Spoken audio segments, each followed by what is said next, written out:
Last updated October 26, 2017, 11:42 p.m. EDT. The U.S. government has finally begun releasing its last files pertaining to the 1963 assassination of President John F. Kennedy.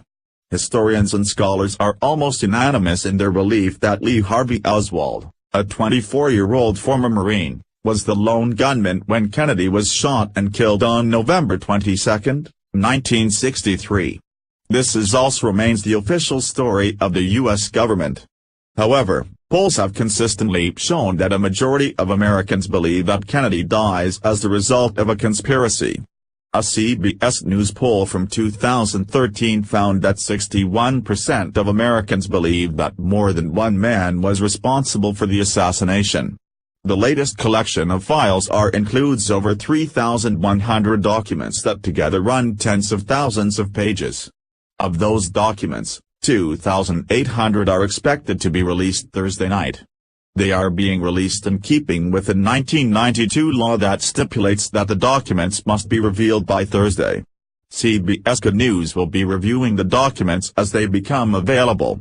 JFK Files Live updates: Oswald's killer was already on FBI's surveillance radar. Jack Rubenstein, also known as Jack Ruby, killed Oswald. But he was on the FBI's radar as early as August 6, 1962, more than a year prior. The first time a surveillance that either monitored, overheard, or made a mention of Rubenstein was August 6, 1962. The FBI decided to review any records related to that surveillance. FBI memo discusses Oswald prior to JFK assassination. A document originating with the New Orleans office of the FBI appears to discuss Lee Harvey Oswald before he killed President Kennedy.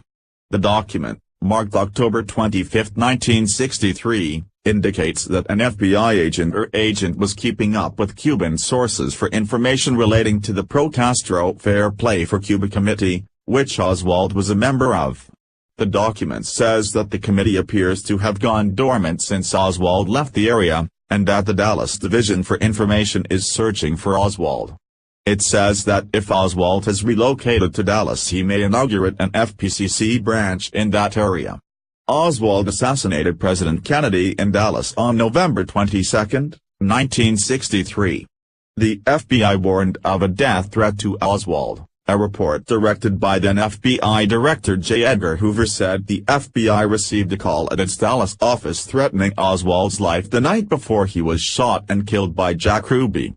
There is nothing further on the Oswald case except that he is dead, says the November 24, 1963 document originally marked secret. Last night, we received a call in our Dallas office from a man, in a calm voice, and saying he was a member of a committee organized to kill Oswald. We at once notified the chief of police and he assured us Oswald would be given sufficient protection. This morning we called the chief of police again, warning of the possibility of some effort against Oswald, and he again assured us adequate protection would be given. However, this was not done.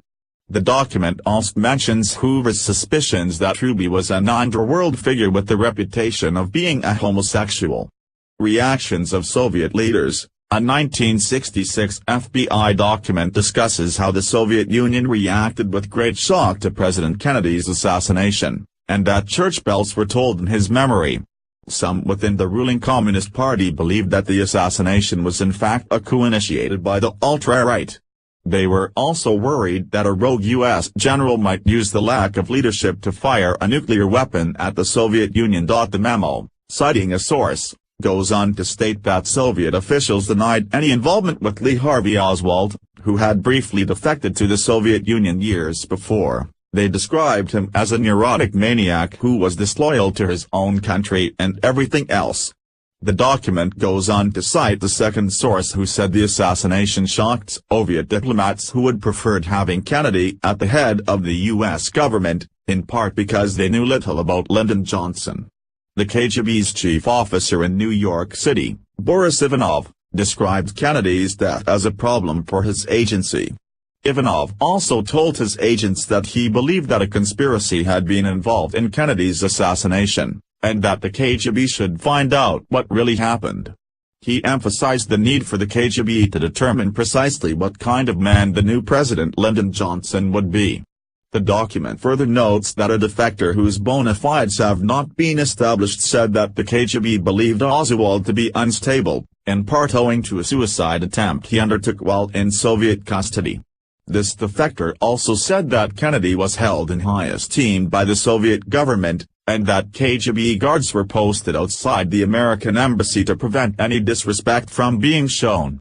1960 document discusses sex parties. One new FBI document discusses a high-priced Hollywood call girl and friend of Los Angeles private detective Fred Otash, who had convicted of horse race fixing.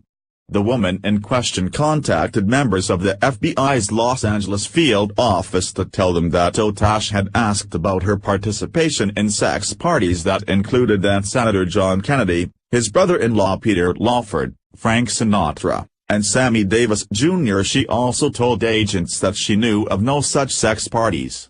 Otash later implied to the FBI that Confidential magazine was looking for dirt on Kennedy or Lawford that it could use before the 1960 election. Castro denies involvement in Kennedy assassination. One of the documents discusses a 1978 trip to Cuba by members of the House Select Committee on Assassinations, which was formed in 1976 to investigate the killings of President Kennedy and Martin Luther King, Jr. on April 3, 1978, the document says that the members met with Cuban dictator Fidel Castro, who assured the committee that neither he nor his government had any involvement in the assassination of President John F. Kennedy. WikiLeaks announces $100,000 reward for withheld docs. WikiLeaks, which of course played a role in publishing leaked information about Democrats during the 2016 presidential election, announced in a tweet that it will give a $100,000 reward for the JFK documents the various intelligence agencies are withholding, should they show violations of law, inefficiency, or administrative error. The CIA discusses Martin Luther King, Jr., the civil rights icon is discussed in a report from 1967. The document cites a 1964 Washington Post story that stated King was planning to visit the Soviet Union, but was dissuaded from doing so by Reverend Ralph Abernathy. The CIA discusses Bill Ayers. A 1969 document discusses William Bill Ayers, then a member of the Students for a Democratic Society and soon after a leader of the Weather Underground, a leftist terror group that carried out bombings across the United States. The document discusses a speech Ayers gave at American University in which he calls for a war against American imperialism. 1975 Statement of Facts on Foreign Assassination Plots. A document from 1975 lays out some of the CIA's efforts to assassinate foreign leaders, including Fidel Castro. The document discusses CIA contacts with the Mafia, including mob boss Sam Giancana, for the purposes of assassinating Castro.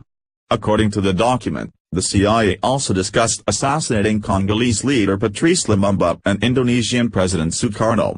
1962 Minutes of Special Meeting on Anti-Castro Efforts. One newly revealed document includes minutes from a 1962 meeting in which Kennedy administration officials, including Attorney General Robert Kennedy and National Security Advisor McGeorge Bundy, discussed sabotage efforts against the Cuban government. The document indicates that the CIA explored the possibility of producing crop failures by the introduction of biological agents which would appear to be of natural origin as part of that effort. It was suggested that the matter of attacking and harassing of Soviet personnel within Cuba should be considered. The document also states, documents released. Thursday night's batch of some 2,800 files has been released on the National Archives website. CIA releases statement. In a statement Thursday evening, the CIA said it welcomed Mr. Trump's directive to conduct further review of the documents. Every single one of the approximately 18,000 remaining CIA records in the collection will ultimately be released, with no document withheld in full, the CIA statement added. While some of these 18,000 records currently contain targeted redactions, the information redacted represents less than 1% of the total CIA information in the collection. Trump releases statement. President Trump said Thursday evening that the public deserves to know as much as possible about the assassination. Executive departments and agencies have proposed to me that certain information should continue to be redacted because of national security, law enforcement, and foreign affairs concerns. I have no choice today but to accept those redactions rather than allow potentially irreversible harm to our nation's security. To further address these concerns, I am also ordering agencies to re-review each and every one of those redactions over the next 180 days, the statement adds. Some JFK records to be released Thursday night. President Trump has ordered 2,800 records related to the assassination of former President John F. Kennedy to be released Thursday night, although any redacted records will not be released at this time, senior administration officials told reporters. Government agencies seek to block release. There has been late lobbying by various agencies of the U.S. government asking President Trump to hold off on releasing some of the John F. Kennedy assassination documents, and the White House was reportedly receptive to some of those requests, CBS News' Andres Trier reports.